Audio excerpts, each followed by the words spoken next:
La Universidad Autónoma del Estado de Hidalgo, su patronato universitario, a través de la División de Extensión de la Cultura, le dan la más cordial bienvenida a la 34ª edición de la Feria Universitaria del Libro 2021, en su modalidad virtual.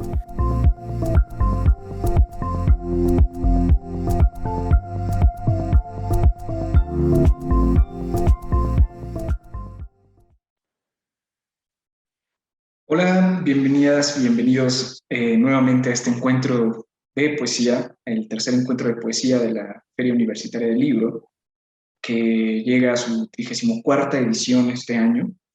Y nos acompaña hoy la doctora Eva Castañeda, en una de sus facetas más admirables, porque todas además lo son, que es la de crítica literaria e investigadora, a comentar y a charlar con nosotros acerca de un tema importantísimo para la discusión en torno a la literatura en la actualidad y mirando hacia el horizonte del pasado también, que lleva por título Los territorios del canon, las fronteras de la tradición literaria en México.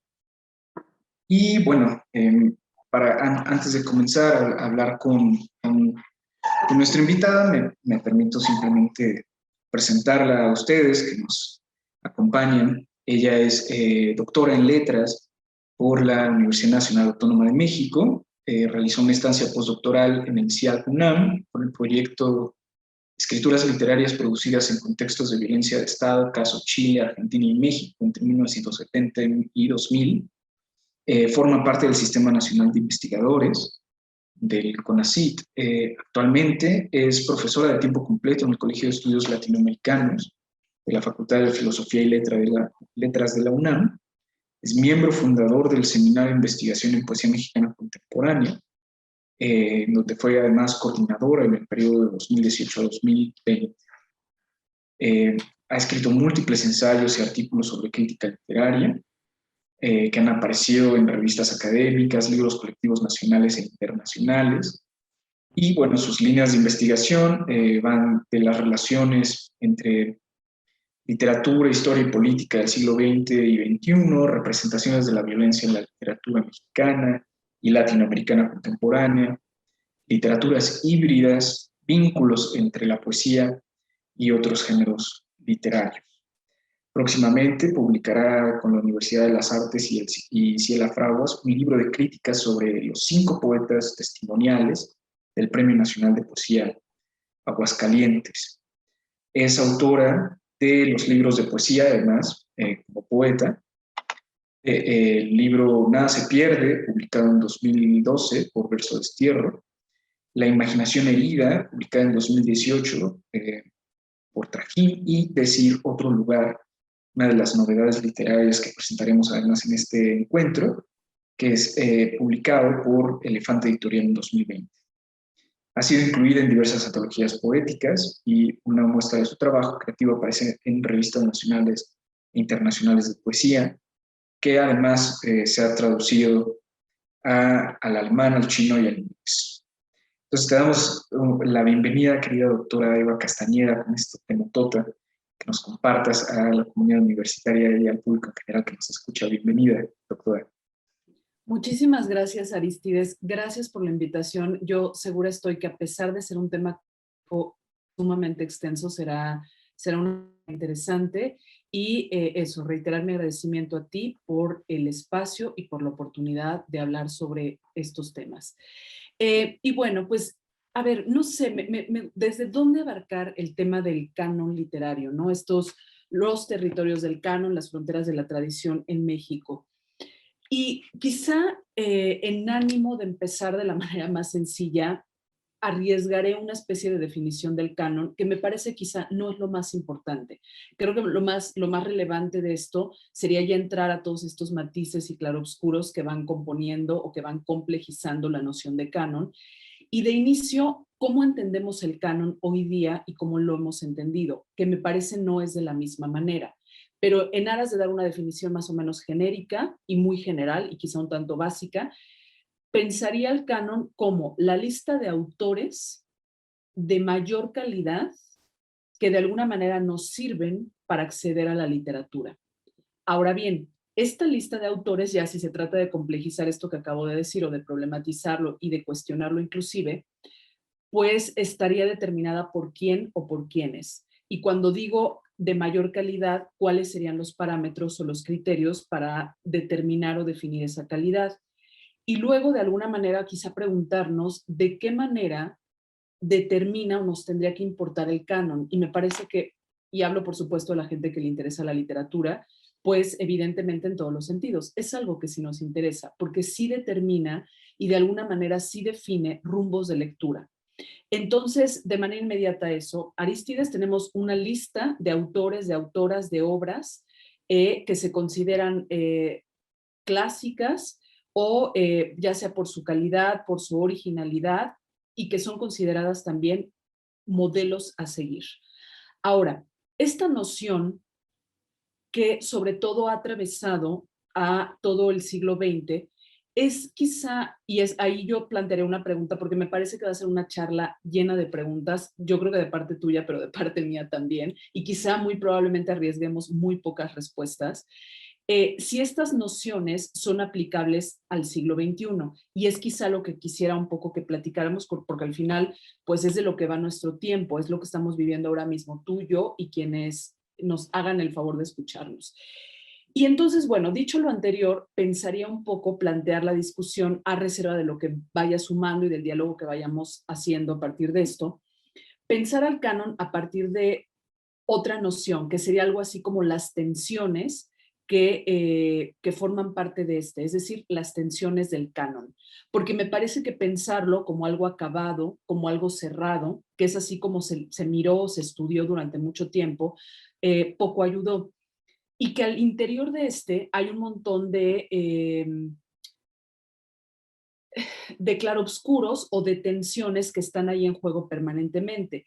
Y me parece que estas dos tensiones apuntan sobre todo hacia dos direcciones, que no quiere decir que de alguna manera estén resolviendo, planteando el problema de una manera o blanco o negro o estableciendo una dicotomía aparentemente facilona, porque en medio hay un montón de cosas, de posibilidades, de explicaciones, etcétera. Pero una de ellas, una de estas primeras tensiones sería mirar canon desde la óptica de la tradición literaria hegemónica o canónica. Es decir, que es, me parece, como se entendió al canon durante todo el siglo XX. ¿Y a qué me refiero con esto? Es decir, aquellas obras que de alguna manera fueron eso, catalogadas por su aparente calidad literaria, por su originalidad y por todas las características que acabo de mencionar, como los libros más importantes y que de alguna manera fueron haciendo una especie de tradición. Me gustaría ejemplificar, por ejemplo, con el caso de poesía. Es decir, quienes marcan el canon en poesía a del siglo XX más o menos, o mediados. Pienso, por ejemplo, en los contemporáneos. En ese mismo contexto y en esta misma época, ¿qué otros grupos poéticos estaban escribiendo? Pues los estridentistas. Sin embargo, los estridentistas no van a formar, sino hasta después de muchísimo tiempo, y me atrevería a decir hasta hace algunas décadas, parte de este canon. Porque en un principio, y al menos todo lo que corrió del siglo XX, el canon hegemónico en términos de poesía de quizá 1915 hasta mediados, corrió del lado de contemporáneos. Los estridentistas quedaron en otro frente, quedaron en un poco en las orillas. Ahora voy a eso. Pero pienso, por ejemplo, después de contemporáneos vamos a tener a Octavio Paz y luego todo este linaje que se desprende. ¿Qué quiero decir con esto? Que vamos a privilegiar una poesía mucho más contenida, quizá mucho más solipsista, con estos temas que han sido tan caros para la poesía mexicana, contemporánea mexicana, que son un poco estos temas metafísicos, trascendentales, la muerte. Es decir, también los temas importan para que una obra sea considerada como canónica o no, y luego ya todo el tratamiento formal que se le dará. Pero lo que quiero decir es que de alguna manera todos estos elementos, estos grupos, estos autores van a ir haciendo este canon más bien hegemónico. En el caso, por ejemplo, para situarlo más o menos en el mismo contexto, pienso en el caso de la narrativa, en la novela de la Revolución, que por supuesto es una de los ciclos narrativos más canónicos y hegemónicos, pero no todos los autores de la novela de la Revolución son igual de canónicos o hegemónicos. Pienso, por ejemplo, durante mucho tiempo no fue igual Mariano Azuela que, por ejemplo, Nelly Campobello. Es decir, ahí hay un desplazamiento o una tensión de ese canon. Entonces, para empezar, es este canon hegemónico. Y del otro lado, lo plantearía como una especie de tradición literaria al margen, que de alguna manera corrió por los mismos tiempos, en el mismo contexto que muchos de estos que acabo de mencionar, pero que por alguna razón fueron más bien autores, autoras un tanto periféricos o marginales. Pienso el ejemplo que acabo de dar, contemporáneos versus estridentistas, o el caso de Mariano Azuela versus Nelly Campobello. Pero a la lista se suman muchísimos más. Pienso, por ejemplo, el caso del infrarrealismo, el caso, por ejemplo, de tantos y tantos autores que se han quedado un poco de lado. Pienso en Max Rojas, por ejemplo, pienso en Jaime Reyes, que es un caso muy particular porque gana el premio Javier Villaurrutia, sin embargo es poquísimo leído, y La oración del logro es uno de los libros más importantes para explicar a la poesía mexicana contemporánea. Es decir, creo que dirimimos ahí una serie como de fronteras, de límites, pero también de grupos, de miradas, de formas, por momentos sumamente reduccionistas y que parece que una se sitúa en una orilla y otra en otra. Creo que para empezar, no sé, ¿tú qué opinas, Aristides, respecto a esto? O sea, esta manera de plantearlo, no lo sé, o sea, un poco hablemos.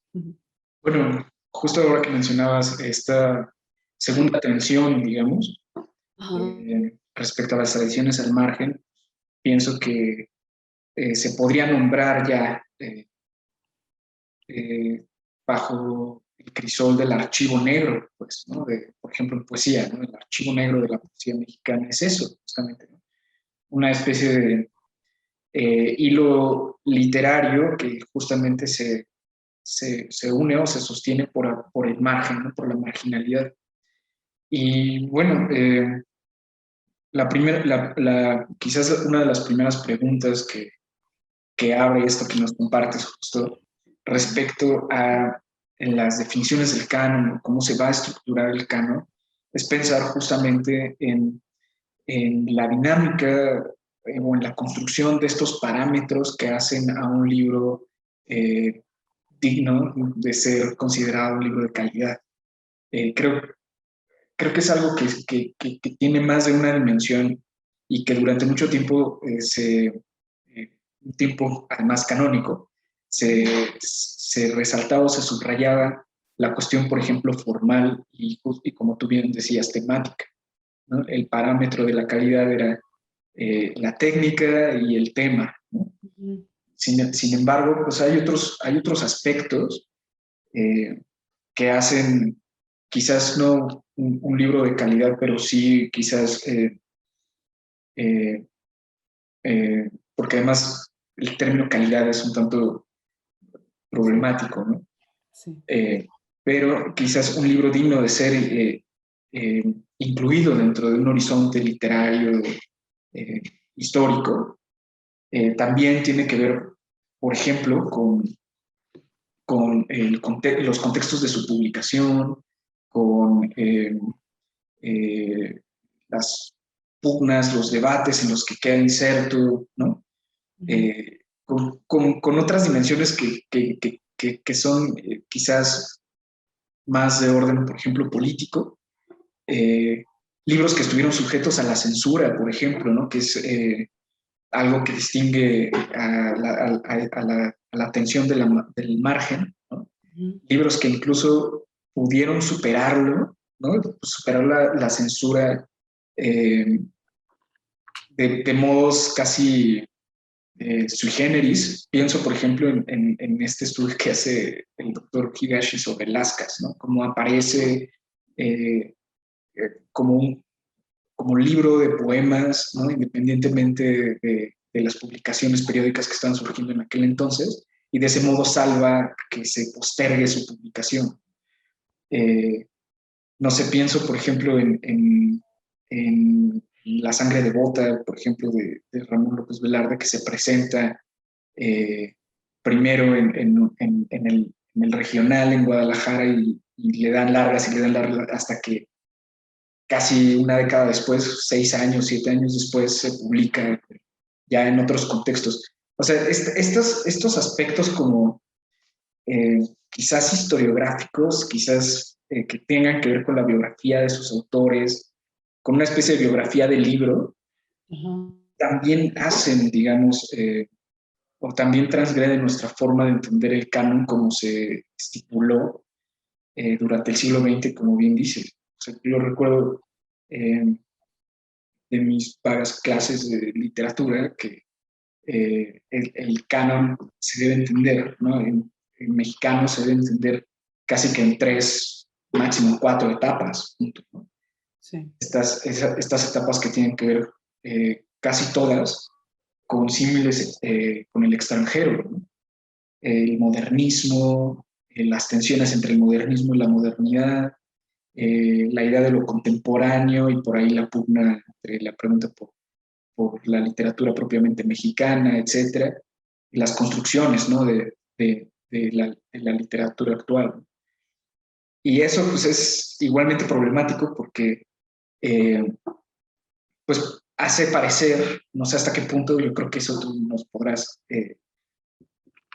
ahí dar un poco más de claridad, pero hace parecer que entendemos que este canon literario nos conduce a entender el horizonte de nuestra literatura como una especie de estructura especular a lo que estaba sucediendo en otras partes del mundo y de ese modo nos deja un poco ciegos a quiénes son realmente, como decías de Jaime Reyes, quiénes son realmente los que han dado giros y han dado pautas y han dado puntos de partida para lo que hoy es la inmensamente rica literatura mexicana.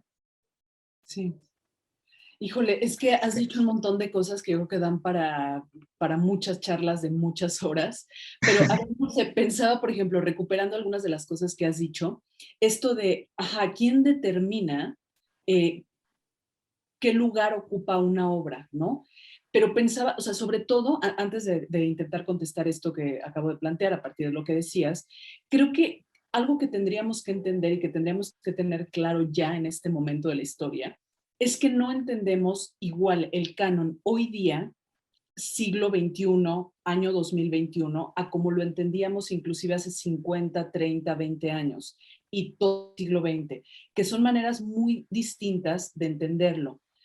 Me parece que para empezar, una de las características del canon es que va a ser, por su propia naturaleza, se plantea como algo cerrado, arbitrario y vertical, autoritario.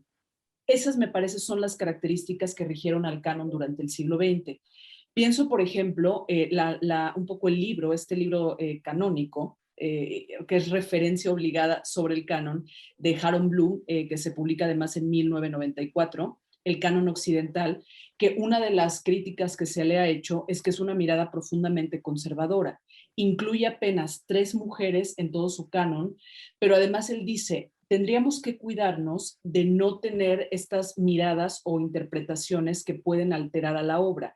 Es decir, no aplicar, por ejemplo, una lectura feminista a las obras o una lectura marxista o sociológica, porque eso no viene al caso. Eso es lo que dice Harold Bloom. Claro, luego ya vi tu sonrisa. Y luego, claro, vendrán otras interpretaciones.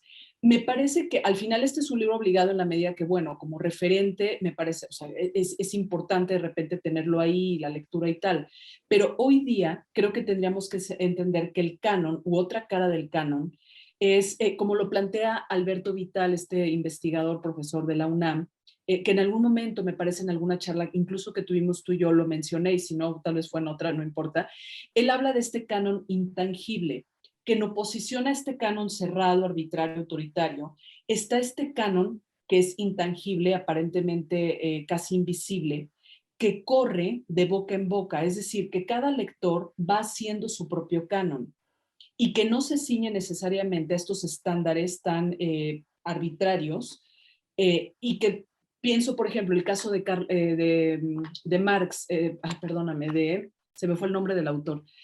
Pero bueno, a ver, ejemplos hay un montón. Es decir, que en algún momento se dejó de leer al estridentismo, pero de poco a poco y de manera casi un poco clandestina o underground, se seguía leyendo al estridentismo. Y estas lecturas que de alguna manera no salen a la superficie, van generando o agudizando estas tensiones, de tal manera que al cabo de los años, estas capas que parecen inamovibles, de eso que se llama el canon, se van a ir moviendo, porque es así. O sea, un poco lo que decía Harold Bloom es, de las obras que yo estoy, que además me parece está incluyendo veintitantos autores, quizá ya estoy errando un poco el número, pero él dice, estos son los que deben de ser y no hay más. Y por supuesto, en la cima pone a Shakespeare. Estamos hablando del canon occidental.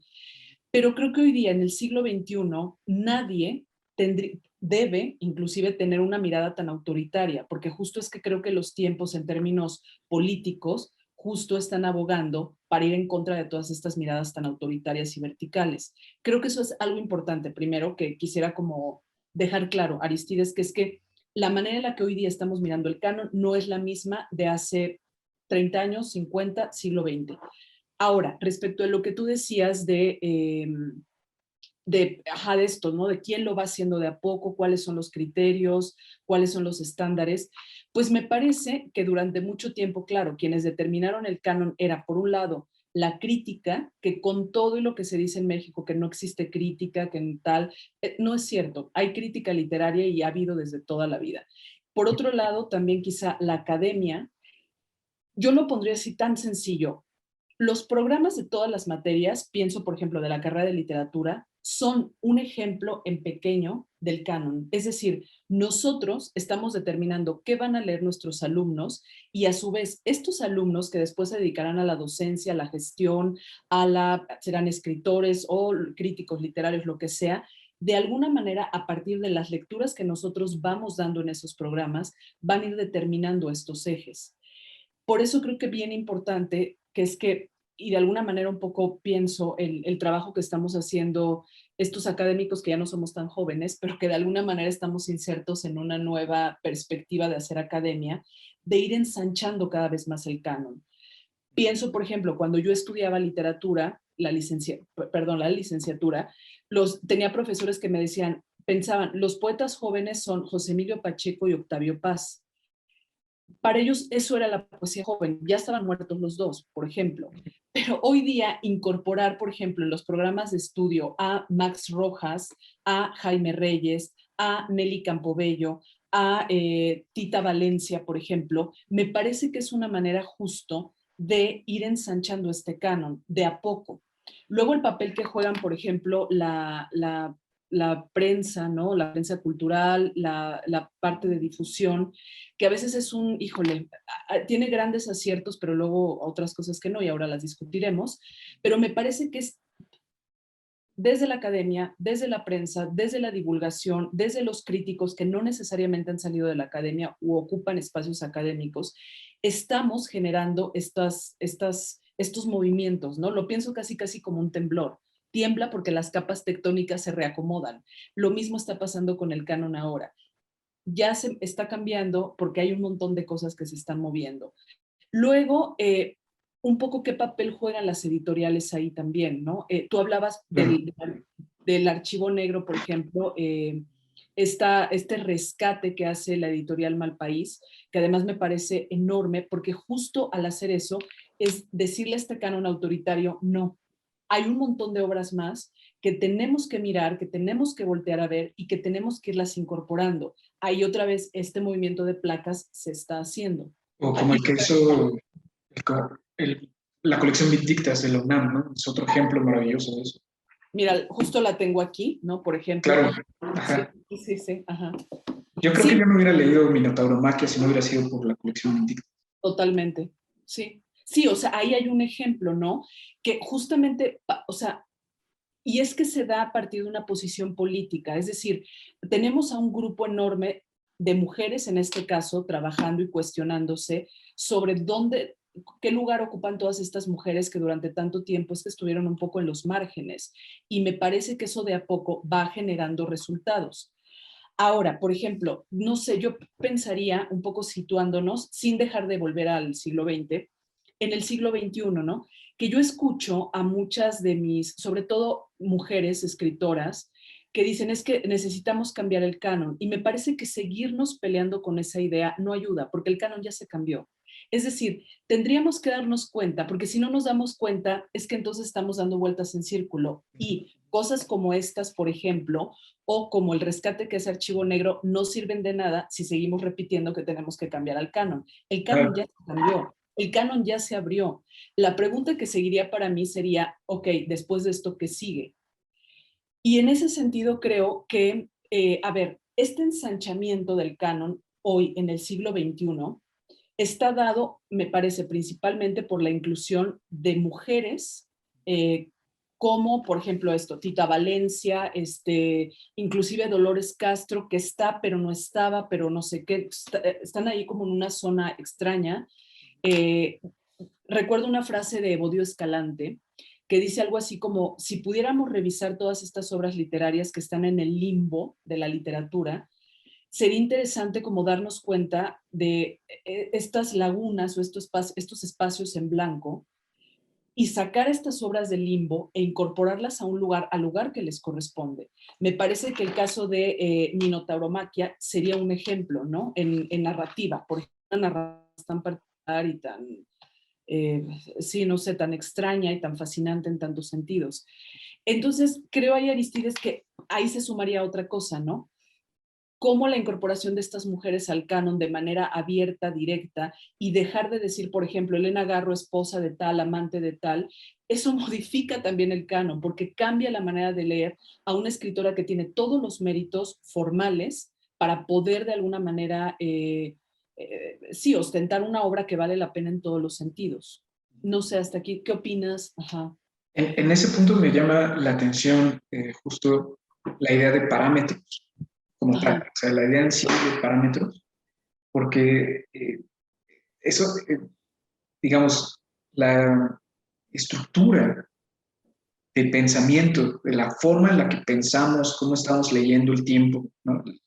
Quiero decir la actualidad, nuestro tiempo, el pasado, etcétera, se notan, se ponen de manifiesto en cosas bien sencillas como el cintillo que le ponen al libro de Elena Garro, Sí. de, elogiada por Ajá.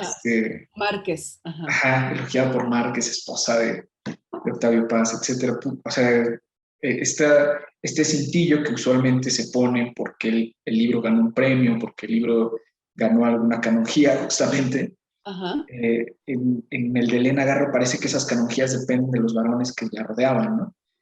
Y, Totalmente. y justamente ahí se ve, o más bien se pone de manifiesto cómo hay una estructura, una forma de pensar la realidad que da pauta justo a estos parámetros con los que se estructura nuestra forma de entender la literatura incluso actual, ¿no? Y me llama mucho la atención que digas justo, ¿no? Que el problema no es competir contra el canon, sino entender que hoy es completamente otra cosa. Y justo pensaba, por ejemplo, en estos pequeños detalles, pequeños grandes detalles, que, por ejemplo, el canon de la poesía de mitad del siglo XX se estructuró casi que de manera consular. Eh, Octavio Paz hace se relaciona muy bien, ¿no? Con el mundo parisino del arte y de la literatura, lo trae un poco nostálgicamente a México, ¿no? Le duele volver a México, ¿no? Porque no sabe qué va a pasar, etcétera. Se lo dice constantemente a Alfonso Reyes, ¿no? Estoy completamente acongojado. Y busca la manera de mantener esa relación con el mundo parisino, con Lambert, y José Bianco, ¿no? Que se conocen en París y luego están trabajando, digamos, de manera tanto triangular con Sur en Buenos Aires. Ajá. Y estructura justo esta insistencia con mantener el contacto de lo que está sucediendo en México con lo que está sucediendo en París, ¿no? Y entenderse a ellos mismos como una especie de literatura especular, ¿no? Con lo que sucede en el mundo. Y de nuevo ahí esta insistencia bueno, hablando de territorialidades y de fronteras, esta insistencia con una literatura universal, ¿no? Con la literatura a la que aspiraba Bloom, una literatura que se inserte en el diálogo mundial, que se inserte en estos grandes parámetros de la literatura, que a fin de cuentas terminaron excluyendo un montón de cosas. incluso a nivel de la política. Y justo menciono a Octavio Paz porque él fue, como figura, fue un agente determinante, ¿no?, de la estructura del canon, al menos en poesía. Y, y por ejemplo, pensando en esto que te decía del aspecto consular, que, bueno, o sea, lo llamo así nada más por decirlo de alguna manera, eh, como esta literatura y la diplomacia, que también Carlos Fuentes entra, digamos, dentro de esta, eh, Sí. esta cualidad, ¿no?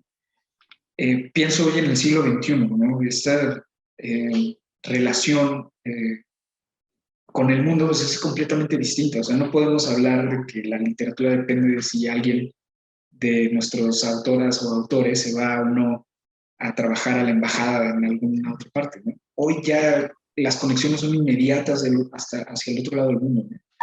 O sea, nosotros, por ejemplo, que nos visita Ignacio Ballester Pardo, por ejemplo, ¿no? Y de pronto aparece este número en América sin nombre, etcétera. Es algo completamente, hoy día, es algo completamente plausible, es viable, no se necesita demasiado privilegio, pues, como eh, lo pudo haber tenido un Carlos Fuentes respecto a las relaciones exteriores, para tener ese contacto con el mundo, ¿no? Y justo, no sé, pensarnos todavía respecto a ese canon o a esa hegemonía del siglo pasado, pues nos vuelve a cerrar esa posibilidad de entender lo mucho que nuestra literatura hoy se conecta con otras cosas Sí. en otros lugares. Fíjate, ahorita que mencionaba, sí, lo que has dicho me parece súper interesante y muy como al caso con todo esto, porque hablabas de la territorialidad, ¿no? Y vas poniendo estos ejemplos. Y el caso de estos grandes escritores, que además fueron funcionarios públicos, que tuvieron cargos, etcétera, y que cómo fuimos generando la idea casi del tótem, ¿no? Como de este escritor hombre, por lo general, sí, siempre, Siempre. que de alguna manera, sí, hay que decirlo, que de alguna manera dictaba, ¿no? Siempre cátedra, apenas le daban el micrófono y dijera, así dijera buenas tardes, ya era como mm, todo Son perfecto. tardes, ¿no? Claro, totalmente. Entonces, pensaba, fíjate, ahora hablando de este tema de la territorialidad, un poco como para empezar, creo que la mirada de cómo hemos ido construyendo nuestra tradición, que ha sido a partir de una mirada profundamente conservadora y tradicionalista, en México, sobre todo. Y que estos intentos, pero además cuando no solo son intentos, sino además se logra incorporar a la modernidad, cuando un escritor parece que está apostando a la modernidad, hablo sobre todo del siglo XX, ahorita eso ya, pues, globalización y otras cosas, pero era un poco a partir de lo que decías, ¿no? Era tan aplaudido, tan loable, tantas cosas, y pensaba por ahí en algo que que dijo en algún momento Ángel Rama, este crítico literario, teórico uruguayo, pero además que creo que su manera de pensar a la literatura latinoamericana abonó en muchísimo a toda Latinoamérica. Y él decía, es que la manera en la que yo he podido de alguna manera entender esto se dividiría en dos. Es decir, aquellos autores que de alguna manera han apostado por una especie de cosmopolitismo, de modernidad eurocéntrica, y un ejemplo de esto, de escritor latinoamericano, sería Borges, ¿no? Ahí está. Y luego, por otro lado, están aquellos escritores que él llamó transculturados y que además es todo un concepto que él va a desarrollar a lo largo de su obra, la transculturación. Escritores que desde su propio contexto, desde su propia condición histórica, van a un poco a representar, ¿no?, esto en la obra literaria. Y un ejemplo de escritor transculturado sería Juan Rulfo, en el caso mexicano, y por otro lado José María Arguedas, este escritor enorme peruano.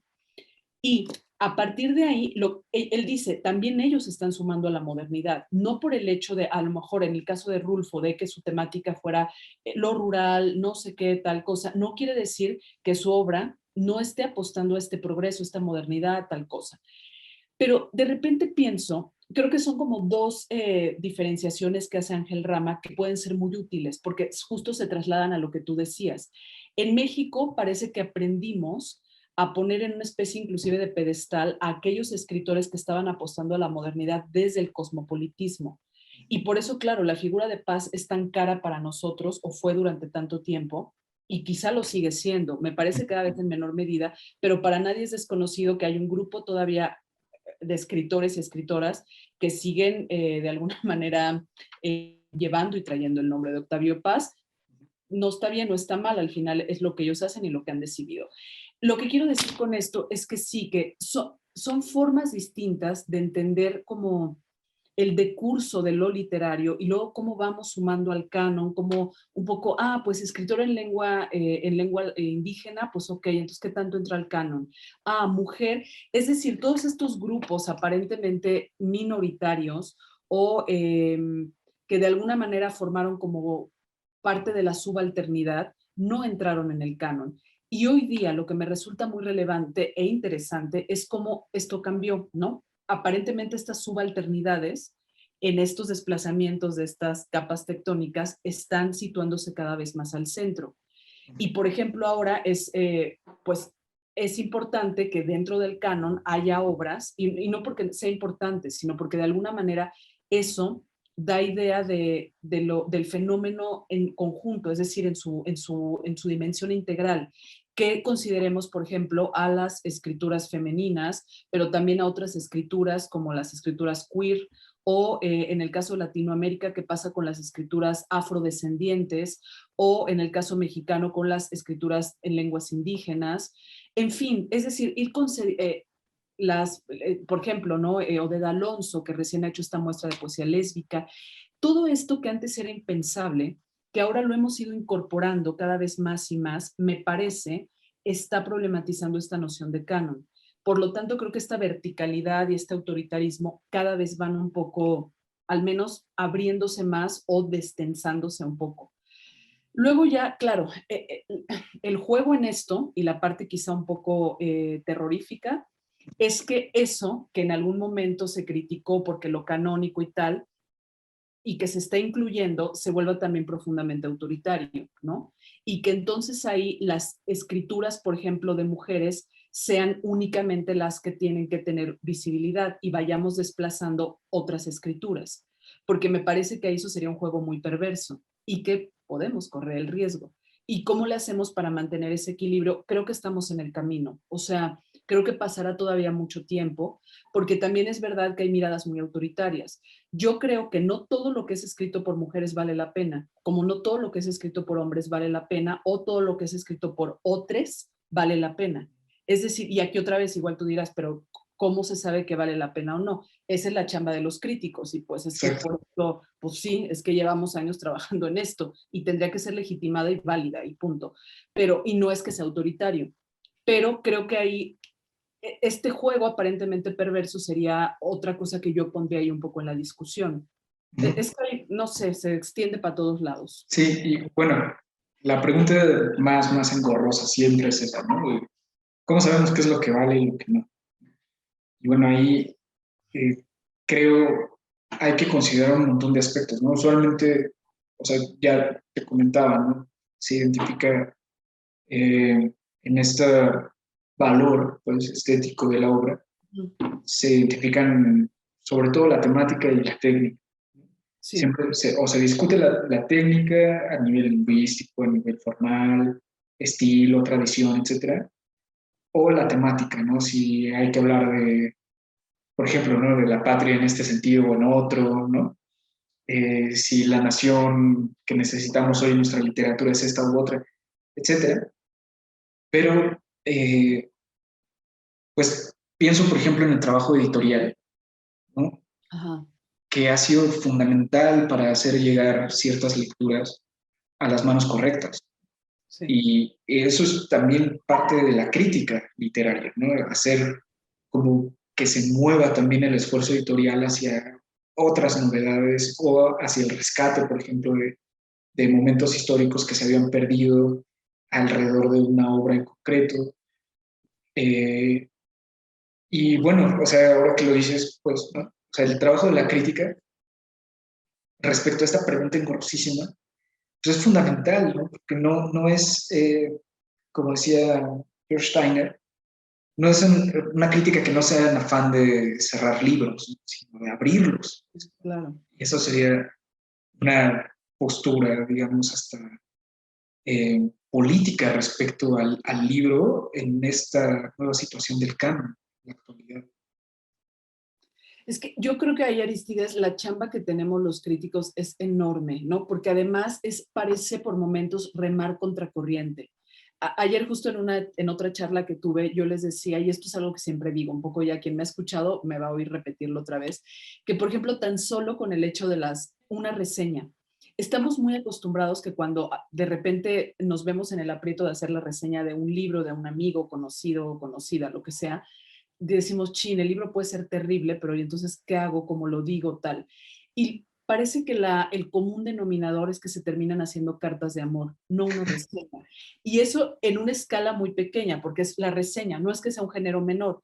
Ahora ya si lo trasladamos a la crítica como tal, el ejercicio se vuelve más complicado, porque creo que atraviesa otro elemento, que en México todo es personal. Es decir, no hemos aprendido a diferenciar que una cosa es la obra y otra cosa es la persona. Si tú señalas quizá aspectos un tanto complicados en el libro que no lo hacen ser buen libro, y en automático eso se vuelve una afrenta personal. ¿Cómo te atreves? Y el tema no va por ahí, pero creo que ahí nos falta, ¿no? Aprender a separar y en todos los terrenos, porque parece que tiene que ver justo también con un poco eh, la espectacularización que se ha hecho de la literatura también y de los y las escritoras, ¿no? Que son como rockstars, y entonces parece que lo que se privilegia es la persona antes de la obra. Y por eso se vuelve tan complicado de repente. Y un poco es así, porque así lo ha hecho un poco la prensa, pero que ya más bien lo que se ven son marcas por momentos, aunque el libro no tenga la calidad literaria suficiente, pero no importa, como lo escribió tal o tal, que ya tuvo un buen libro hace 20 años, pues no pasa nada. Ya todo lo que escribió después, pues quizá deja mucho que desear. Entonces ahí creo que eso, que nos hace falta como medio literario, aprender un poco a separar cosas tan básicas como eso, lo personal de lo profesional. Y luego la crítica, que es algo que lo he dicho muchas veces, Arístides, y también me lo has oído, me parece que buena parte de la crítica más valiosa que se está haciendo en México parte de las universidades. Creo que es algo que voy a decir una y otra vez. No quiero decir que los esfuerzos quizá independientes no valgan la pena o no sean buenos o lo que sea. Creo que sí, que hay críticos y críticas que están en ello, pero me parece que el trabajo que se está haciendo al interior de las universidades a partir de seminarios y que sale al exterior es una crítica que parte de un rigor mucho mayor, ¿no? Esto creo que sí es algo que tengo que sostener y un poco desmentir a aquellas o aquellos que dicen, es que en México no hay críticas, ¿qué tal? No, me parece más bien que nos hacen falta lecturas para irnos enterando que sí se está haciendo un trabajo y que de alguna manera, pues eso, se está construyendo esto desde otros derroteros. Y además la reaparición de ciertas autoras, o sea, con el peso que han reaparecido, por ejemplo, Tita Valencia ahorita tiene un peso increíble, ¿no? Tiene muchísimas lectoras y lectores ahorita. Sí. Y esas pues son consecuencia justo de que hay crítica, de que hay gente investigando, profundizando justo en ciertas obras, en ciertos momentos. Sí, o sea, hay mucho pues que se está haciendo ahorita, ¿no? Hay que reconocerlo, ¿no? Y justo en ese aspecto se abre otra larguísima discusión, Ajá. que es la relación, justo, permítame decir, lo apunté, Sí. eh, Uh-huh. bueno, Ajá. el concepto de la profesionalización, pues, Sí. de la literatura. O sea, en la época de Octavio Paz, de Carlos Fuentes, de la generación de medio siglo, etcétera, la profesionalización estaba muy clara, ¿no? O sea, para ser un profesional de la literatura, más o menos se sabía qué es lo que se tenía que hacer, ¿no? Uh-huh. Hoy esos circuitos, digamos, para aprender a ser escritor, igual son completamente distintos, ¿no? Sí. Criticamos sobre todo, por ejemplo, eh, pues ciertos guiños a la hegemonía, a una nueva hegemonía que hay en torno a ciertas becas, a ciertos círculos, etcétera. Y sin embargo, estas becas junto con otras eh, eh, ofertas institucionales pues, para la escritura, Sí. sumadas al ámbito independiente, al tallereo local, a la gente que se reúne a escribir, reescribir y criticarse sus cuentos, sus poemas, sus ensayos. Y todavía más ahora, ¿no? Con los talleres en línea y esta posibilidad de conectarnos de manera virtual, pues han hecho un circuito gigantesco, ¿no? De profesionalización. Y yo no me quiero imaginar el problema que debe ser esto para la crítica literaria, cuando de pronto hay un montón de gente joven y algunos igual, ¿no? Que no serían considerados oficialmente jóvenes, ¿no? En estas convocatorias, Sí. eh, que justo siguen avanzando en su escritura, que siguen avanzando en sus propias propuestas y de repente sale algo increíble por aquí, por allá.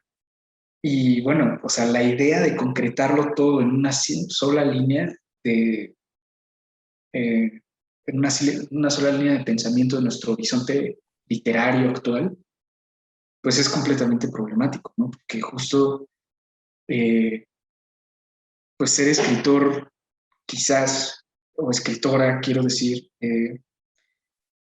quizás es, y bueno, me refiero a un escritor de calidad, ¿no? Una escritura de calidad, de este valor tan que nos evade, pues, ¿no? Pues está muy cerca de nosotros también, ¿no? O sea, hoy desde las provincias pueden conectarse a los talleres de gente que tiene trayectorias impresionantes y en su vida pensaron que iban a tomar un taller con ellos, ¿no? Ajá.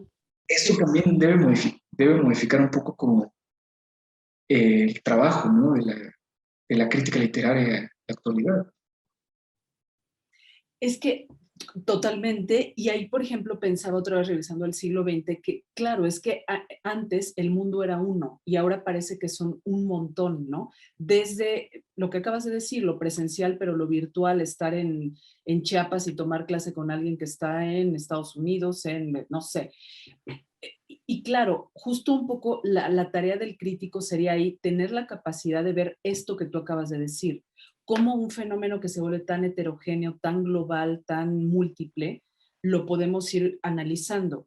Luego ya de todo este espectro tan gigantesco, será quizá ver que a lo mejor no todo vale tanto la pena, pero no importa, porque eso que no, aparentemente no vale tanto la pena o que son esfuerzos que se van a quedar un poco a la mitad, son parte de este movimiento y de estas tensiones. Entonces, al final creo que todo es válido, o sea, y yo sería incapaz, y siempre me cuido de eso, decir, es que esto está bien o está mal. No, no, no en este momento, eso sería errado decirlo. Creo que al final todas estas hallazgos, experimentaciones van sumando a este enorme movimiento. Es verdad lo que dices, por ejemplo, el tema también de los premios, ¿no? Al final un premio representa un prestigio simbólico evidente, más allá del monetario y del económico. Lo cierto también es que pienso, por ejemplo, este libro que recién voy a publicar, que habla sobre 5 poetas testimoniales del Aguascalientes, me interesa trabajar la idea de testimonio, que va de la mano de lo político, que fue algo que mencionaste ahorita y me interesa como recalcar eso. Revisando todas y a todos los ganadores del Aguascalientes, te das cuenta que hay libros que son profundamente intrascendentes y que que han ganado el premio más importante de poesía en México y que muchos de ellos están en el absoluto olvido porque no se merecen otra cosa. Es decir, pero no importa porque de alguna manera ganaron un premio y eso ya les hace estar en los anales de la historia. Y hay un poco cómo lo interpretas, que claro, tiene que ver con campo cultural, con tensiones, con prestigio simbólico, con un montón de elementos más, pero eso tampoco garantiza que la obra o que el libro sea leído, ¿no? Hablando, por ejemplo, de un premio que es tan absolutamente irregular, porque eso hay que decirlo. Es decir, el prestigio del Premio Aguascalientes se consolida en los primeros 10 años de su nacimiento, que ganan autores como José Emilio Pacheco, Lizalde, Bañuelos, Oliva, autores que van justamente a conformar el canon de la literatura y que tienen todas las credenciales para sostenerse.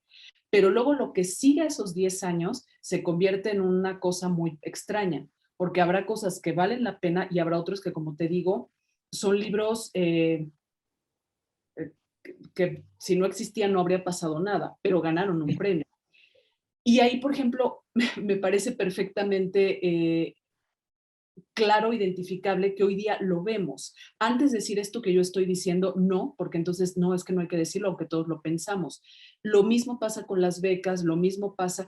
Es decir, atendiendo a lo que decías, todos estos esfuerzos institucionales, pero también autogestivos, son súper valiosos, ¿no? Y ya cada uno tendrá un poco como sus variantes, ¿no? Ocurre también que un montón quizá de becarios, a veces todos escriben igual o de la misma manera y parece que hacen producción como, ya sabes, a destajo y todo se parece y ganan becas y tal, pero habrá también independientes que igual no valen gran cosa la pena o que sí. Es decir, estamos frente a un crisol tan amplio y tan variado que la labor de nosotros es tener la capacidad de ver todo eso y analizar el fenómeno de la mejor manera. Lo peor que podríamos hacer es ser críticos o lectoras, lectores conservadores, horizontales, autoritarios, más, no horizontales, no, verticales, porque de otra manera que esto no se va a mover para ningún lado. Ajá. Y además, creo que algo que es súper importante ahorita es intentar a toda costa no cerrar la posibilidad de la lectura, Totalmente. mantenerla abierta, pues, a cualquier posibilidad, porque no sé, así como están las cosas, se puede surgir una gran, gran escritora o un gran, gran escritor de donde menos te esperas, ¿no? O sea, Sí. antes te lo esperabas justamente de la Secretaría de Relaciones Exteriores, ¿no? Ahora, quién sabe, no puede surgir de cualquier parte. Y esto me parece algo súper interesante para la manera en la que se percibe críticamente la literatura en la actualidad, ¿no? Porque incluso pues la lectura de algunos artículos suele ser muy distinta a los artículos del pasado, ¿no? De repente ya estamos hablando de otros estados, ya estamos hablando de un montón de grupos, momentos efímeros y literarios en la provincia y otros que se expandieron, ¿no? O sea, me parece impresionante el trabajo de la crítica en la actualidad por todo esto, ¿no? Y la comunicación que se debe tener además con la gente que está escribiendo en la actualidad debe ser brutal, ¿no? Debe ser además casi que en tiempo real y estar al tanto además de todo lo que está sucediendo a nivel cultural, a nivel eh, pues de pequeños hitos, ¿no? Sí, sí, Eh, sí. locales, ¿no? O sea, y bueno, volvemos a los problemas que despertaban ciertos aspectos del canon, como por ejemplo lo editorial, lo profesional oficial, es decir, institucionalizado, eh, las canonjías, quién es escritor y quién no lo es, ¿no? ¿Cómo decir, en qué punto podemos decir que alguien es o no es poeta, ¿no? Todas esas reminiscencias del canon que se construyó, incluso podríamos decir desde finales del siglo XIX y durante el siglo XX, Uh-huh. la idea del genio, la idea Sí. eh, de, de estas grandes figuras de pedestal, ahí siguen en ciertos aspectos. Y bueno, ojalá el terremoto cada vez sea más, que arrecie, ¿no? Puede ser terremoto en estos años, para poder leer a más y más y más personas, ¿no? Más obras, como tú dices, que valen la pena. Estoy seguro, o sea, quizás es como un sueño de fanático, ¿no? Pensar que en este momento hay un montón de escritura valiosísima en donde ni siquiera te imaginas, ¿no? Quiero decir, al menos en México, pero ahora imagina en el mundo, ¿no? cuánta gente está ahorita escribiendo cosas que deben ser impresionantes, ¿no? Y ahora leerlas, llegar a ellas, pues ojalá suceda pronto, ¿no? Está como... Sí, yo creo que estamos en el camino. Es que, ajá, es bien interesante todo lo que está sucediendo, toda la heterogeneidad que hay ahí. Y además, fíjate un poco, me surge esta idea a partir de lo que dices, que creo que otra cosa que hay que tener claro y quizá nos ayudaría, es que esta idea de el autor, la autora, la obra, me parece que ya tampoco aplica, así como no aplica esta idea de el intelectual, la intelectual. Claro. Fueron conceptos o categorías que funcionaban muy bien para el siglo pasado, pero hoy día me parece no, porque son un tanto inoperantes y además, es decir, a veces una autora, un autor tiene a lo mejor un libro que puede ser muy bueno, pero luego más allá de eso, que toda su obra sea excepcional, me parece que no. Y tendemos de repente a ser tan abarcadores, a generalizar, no sé, a exaltar la figura de un autor, es decir, que es lo máximo, la mejor, el mejor. Me parece que esos son criterios que no ayudan, porque justo es esta lectura tan autoritaria que sin darnos cuenta seguimos repitiendo. A ver, no voy a decir nombres acá, pero creer que tal autora es la mejor narradora, ¿es en serio? O sea, porque me parece que no, que puede tener una novela que marca un parteaguas en muchos sentidos, pero que luego ya es otra novela, perdón, es un poco lo mismo, solo que ahora con pobres. Es decir, Y bueno, ahí vuelvo al tema de intentar mantener abierta la lectura, ¿no? Porque totalmente, a eso me refiero, sí. justo esta idea de la gran autora, el gran No, autor, ajá, pues cierra el paso, ¿no? Es justo un bloqueo a la posibilidad de que leamos otras cosas que igualmente nos sorprenden, ¿no? exacto. Sin tener que decir, este libro es el futuro, ¿no? Ajá, exacto. Que eso, sabes, de repente un poco a la prensa cultural le fascina en las columnas, ¿no? El mejor autor, la mejor novela, esta lista de novela, de los mejores libros del año y tal, esa es otra cosa que sería muy digna de analizarse, porque se vuelven un poco chistes. Es decir, al final, lo que prima ahí es la opinión muy personal y subjetiva de un periodista o de una periodista en su mayoría. Y al final el hecho de que esté esta lista, que no es otra cosa más que un pequeño canon de esa persona, deja fuera un montón. Y creo que sin darnos cuenta es una forma, otra vez, de autoritarismo. ¿Por qué no aprender un poco? Es decir, que sean apenas sugerencias, que sea esto que tú dices, aprender a leer abierto, aprender a leer más en ancho, de una manera más libre. Porque creo que de repente no nos damos cuenta y estamos haciendo a la inversa, antes masculino, pero ahora en femenino, una serie de prácticas que me parece que están reproduciendo modelos patriarcales, entendido como un poder autoritario sobre sí, los subalternos, etcétera.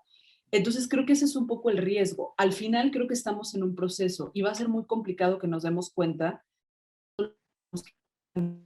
pero esto que has dicho, Aristides, me parece increíble. O sea, aprender a leer de una manera mucho más integral, abierta, horizontal.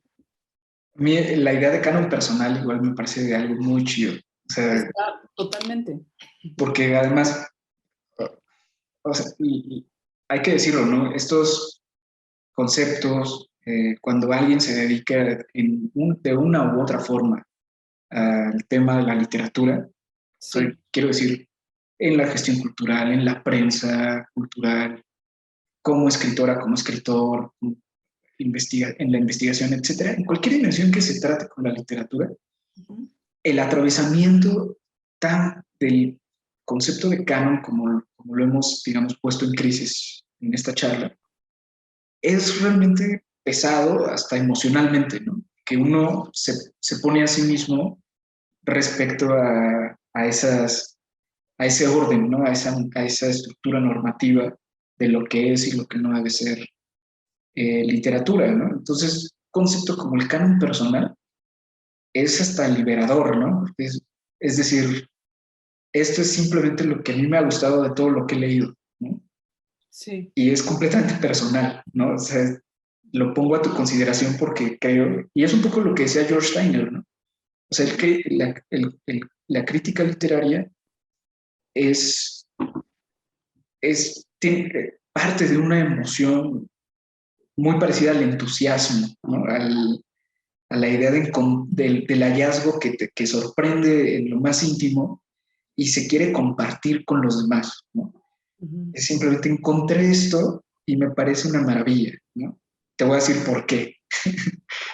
Y un poco el escenario combativo, ¿no? Casi ha llegado a ser hasta bélico Sí. del canon, es todo lo contrario, ¿no? Encontré esto y me parece que es una mancha en la línea de nuestra tradición, ¿no? Ciérrenlo, Ajá, ni lo ajá. lean, es una basura. Entonces eso es bien agresivo, ¿no? Y violento. Totalmente, sí. Y eso, o sea, me parece súper interesante que hables justo de estructuras patriarcales en estos atravesamientos Total. de la Ajá. literatura, justo porque es eso, hay que reconocer que hay hasta un cierto grado de violencia en ello, ¿no? La exclusión, eh, Totalmente, sí. como esta práctica que además era muy común, ¿no? De humillar al otro Sí, cuando se necesita, ¿no? Y bueno, ya nada más para encaminarnos al cierre, sí. eh, me, me recuerda mucho, por ejemplo, esta tensión, porque hablando de tensiones, creo que esta es así una de las más este, entusiasmantes. Ah, sí. Es justo la de la antología que publica Antonio Castro Leal Ajá. en el 50, ¿no? De poetas mexicanos, eh, y su contraparte o su réplica en Poesía y Movimiento, ¿no? De Octavio Paz, ¿no? Sí. Esta tensión tan, pues no me corresponde hablar en estos términos, pero me parece bien adecuado decir tan masculina, ¿no? Totalmente. Y me acuerdo mucho que Octavio Paz en alguna nota, no sé si fue en alguna carta de Alfonso Reyes o en alguna nota publicada, decía que la antología de Antonio Castro Leal no era una antología, sino era más bien algo más parecido a un catálogo, ¿no? Acusando su arbitrariedad, etc. Mm. Y luego le dice a Chumacero y no me acuerdo quién estaba de director del Fondo de Cultura, eh, Ajá. que le horrorizaba que lo publicaran en una segunda edición de esta antología. Ajá. O sea, la neta sí me parece El autoritarismo en pleno, ¿no? una controversia completamente inoperante, ¿no? Porque Totalmente. era una pugna de poder, pero por el poder, ¿no? Y puede parecer una controversia así o una polémica así, puede parecer muy combativa y revolucionaria, ¿no?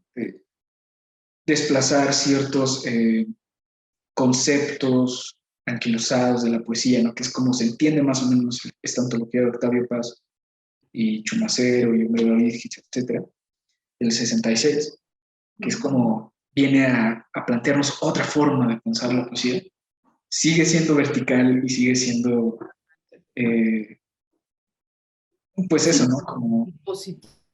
Piensa, o sea, esta antología, pues en movimiento, determinó el canon de la poesía mexicana, es decir, nos dijo que este es el bosque, pero este es el camino por el que transitar, y obedientemente fue el camino que se ha transitado. Lo cierto es que hoy día ya no es así. Descubrimos que en el bosque hay un montón de caminos y que hay un montón de posibilidades, ¿no? Entonces, yo, yo lo que creo es, ajá, todo lo que has dicho y estas antologías, es que las antologías dan para otro tema. ojalá tuviéramos. Sí, ya sé, porque Ajá. sí, es otro tema enorme, pero pensaba un poco que así como en el lenguaje hemos intentado ser incluyentes, me parece que también ese lenguaje que se ha procurado, se ha cuidado para ciertos contextos y tal, se tendría que cuidar acá también. Es decir, las mejores autoras, los mejores libros, o sea, es en serio, porque no, en la mayoría de los casos no es así. Y es una mirada muy personal. Y me parece que seguir reproduciendo estas formas lingüísticas inclusive es una manera de seguir reproduciendo estructuras patriarcales en la manera de leer, ¿no? Y que va desde hombres a mujeres, porque punto, o sea, eso es así. Y que si de alguna manera ostentamos esta cosa de estamos leyendo de otra manera, escribiendo desde otra forma, desde otros derroteros, otros caminos, tendremos que un poco ser conscientes de eso también.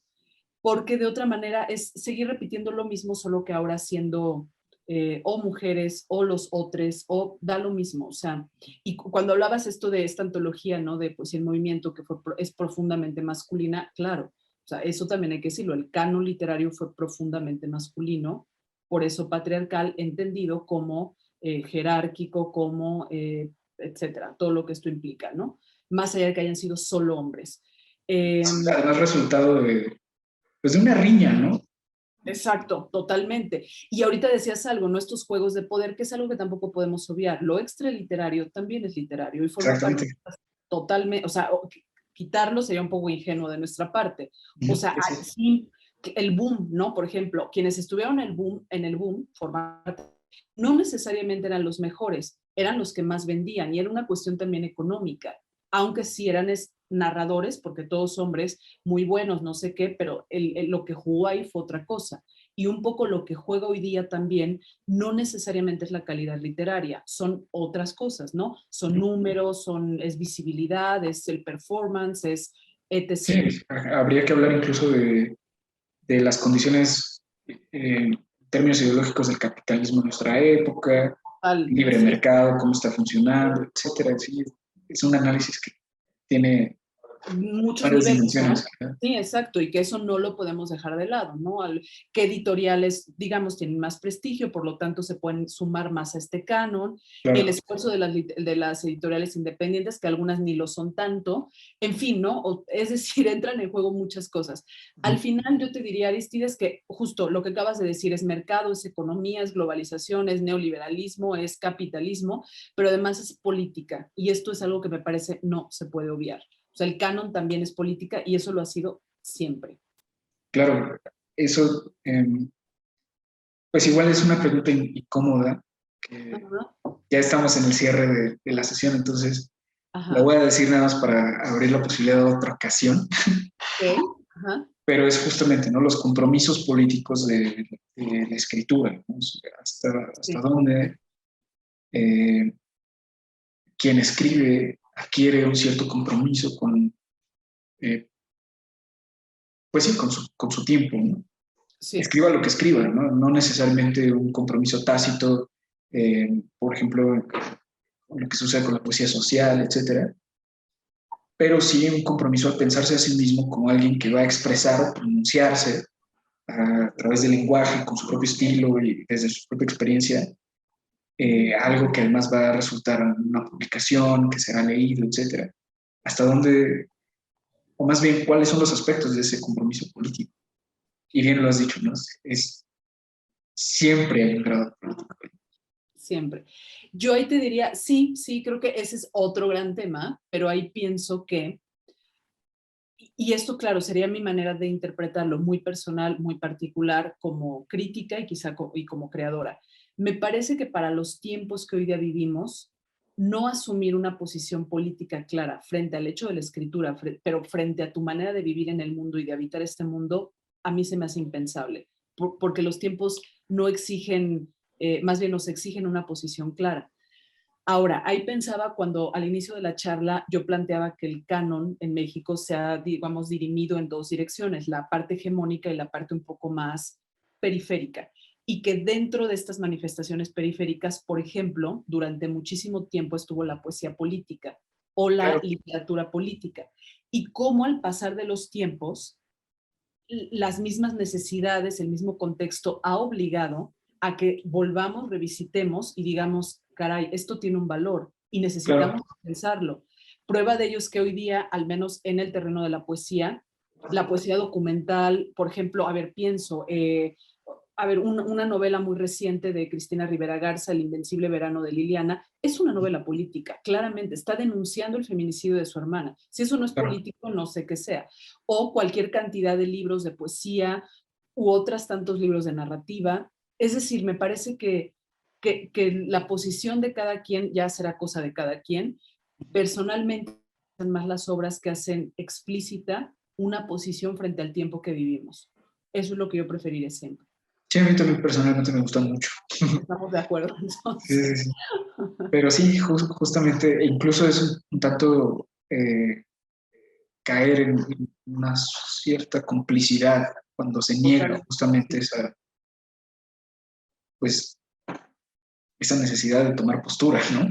Sí, sí. No, o sea, creo que no hay para dónde hacerse, ¿no? Como, bueno, sí, pero no, pero prefiero.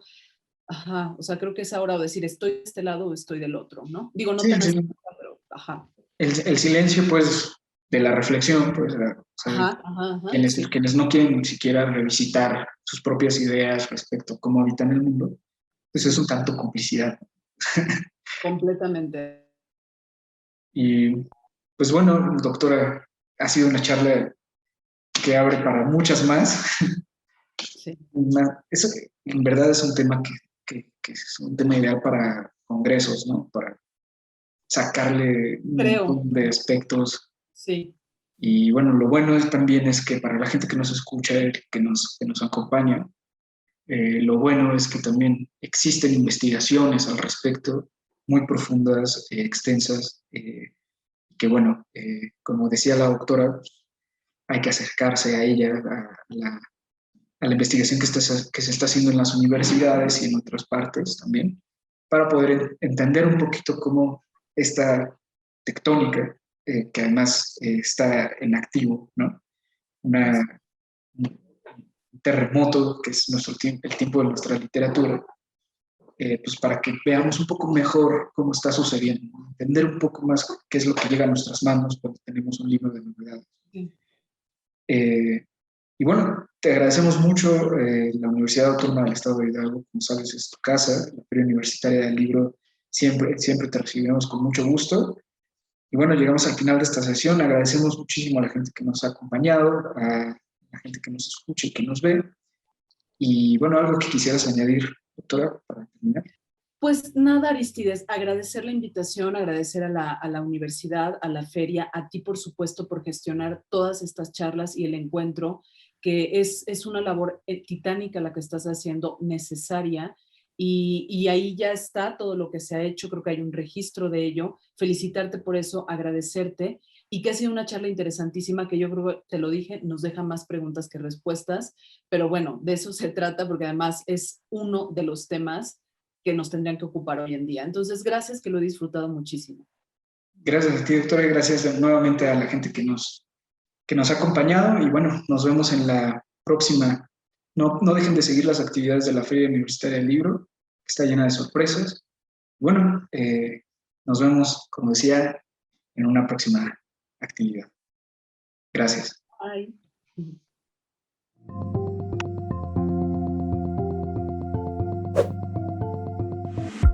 La FUL agradece tu asistencia.